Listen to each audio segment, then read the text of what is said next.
the evening of February 5th. At that time, Jesus answered. Matthew chapter 11, verse 25. This is a singular way in which to commence a verse. At that time, Jesus answered. If you will look at the context, you will not perceive that any person had asked him a question, or that he was in conversation with any human being. Yet it is written, Jesus answered and said, I thank thee, O Father. When a man answers, he answers a person who has been speaking to him.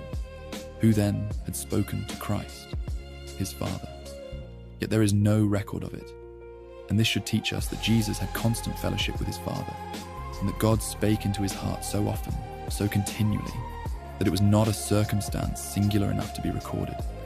It was the habit and life of Jesus to talk with God. Even as Jesus is this world, so are we. Let us therefore learn the lesson which this simple statement concerning him teaches us. May we likewise have silent fellowship with the Father, so that often we may answer him, and though the world wotteth not to whom we speak, may we be responding to that secret voice unheard of any other ear, which our own ear, opened by the Spirit of God, recognizes with joy. God has spoken to us.